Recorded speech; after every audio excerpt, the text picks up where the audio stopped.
What's up, guys? Will H Tech Review back with another video. Taking a follow-up look at the Microsoft Surface Laptop 3. I have had this about maybe about a month now, 3 to 4 weeks. And I have truly enjoyed this device. There are things that I don't like about it that I talked about in the beginning. And I'm just doing a follow-up because I have found a way around some of the things that I didn't like. So let's get into it. So looking at the outside of the device, this is made of aluminum, very nice, premium feeling, very thin, lightweight, 2.89 pounds, and just a beautifully designed device that you can throw in your bag, keep it moving because it's not very big. You got your Microsoft logo here. On this side here, you have your charging port for your Microsoft charger. This is magnetic when you plug it in, so if you trip over it or something like that, it comes out very quickly where you don't accidentally knock your device on the floor. What's nice about this also, you plug it in, you can go from 0 battery to 80% within an hour, so that is really nice right there. On the front of it, edge, a lot of these laptops have a little cutout where you can get your finger in there. Well, Microsoft didn't do that. They did leave a little bit sticking out there. So you do have the one finger experience of picking it up.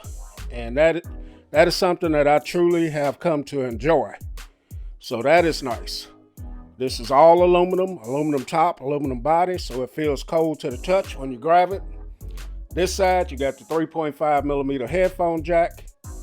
You got your Type-C port here where you can charge this device. You can connect it to external monitors, your SSDs, your thumb drives with your Type-C hub and things of that nature. You do have a Type-A port here.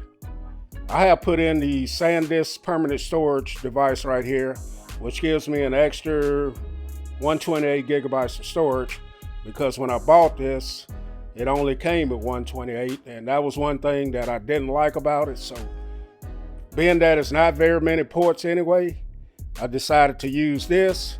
And if I need more ports, I'll use my USB hub that I have hooked up to my MacBook Air right there to extend it. So you can go in and take the bottom off and increase your storage like that. So you can replace the SSD.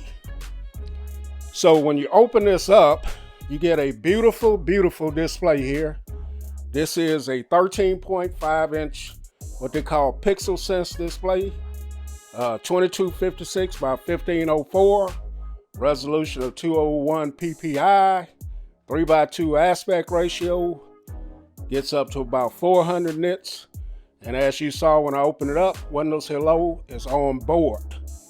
You got some nice hinges here that are very nice.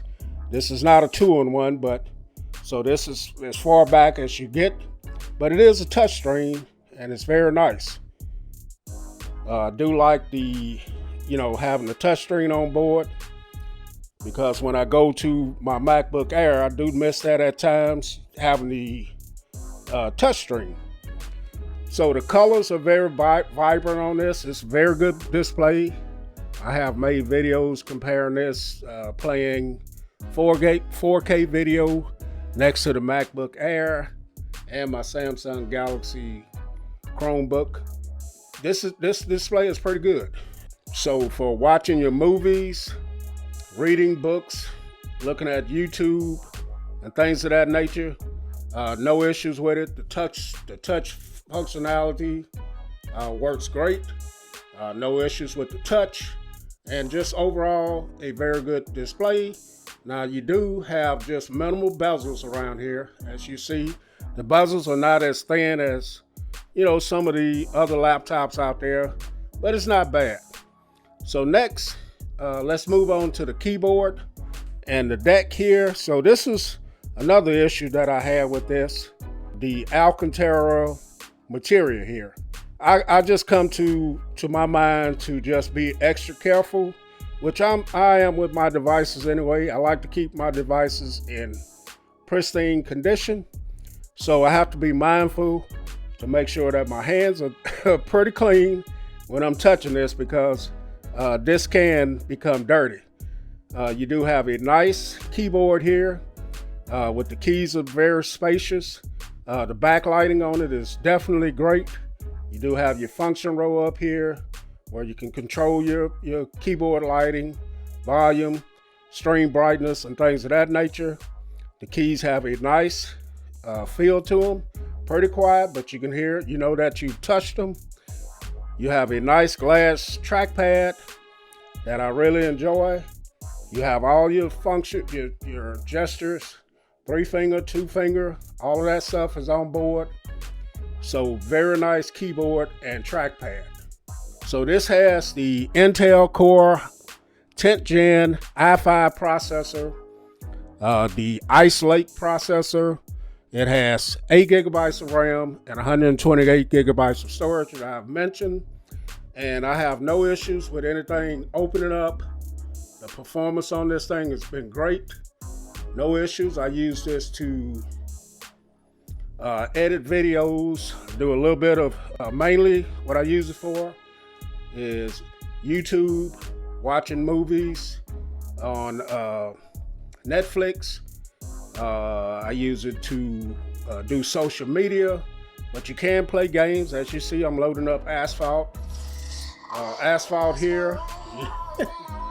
And it loaded up pretty fast, as you see. So if you grab yourself a wireless controller, then you can definitely play different games. I'm not a gamer, so I haven't used it for that, but it heats up a little bit when I'm doing a little video editing on this. It heats up, and you hear the fans kick in from time to time, but it doesn't slow down, I'll say. Now I'm only doing 1080 video editing, so I'm not doing 4K, and I've never tried to do 4K. Now I use what they call the Filmora X, one to share Filmora X to edit videos on this, and it works great. I haven't used any of the other video editing software, but for what I use it for, it works great. Like I said, I do a lot of web browsing. I do social media, and I use Chrome browser. That's my browser of choice. So here's the Filmora loaded up.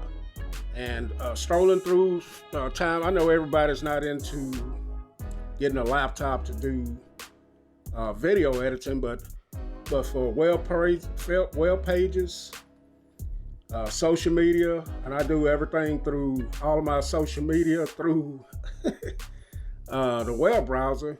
So here's Twitter. See, it loads up great.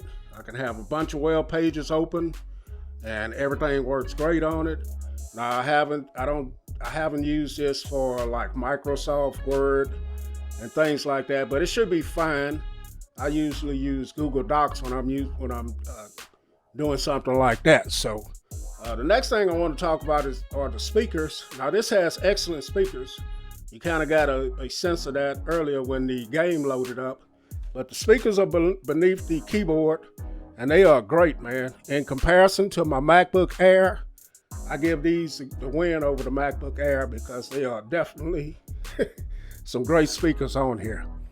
Battery life, I get about 8 to 9 hours of battery life. And like I said, with the included charger, I think it's 65 watt, you can go from 0% to 80%.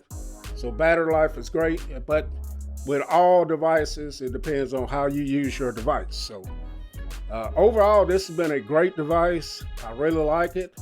I was thinking about sending it back because of the lack of storage, but I have put in one of these permanent storage devices there. So yeah, man, this has been a pretty good laptop. A few issues there that I don't like about it, but I'm thinking about keeping it now and not getting rid of it. I really like it. It's fast, runs a little warm sometimes, but other than that, I paid $7.99 for it at around the holidays. It's back up to $9.99 for the 128. You can get this in 16 gigabytes as well.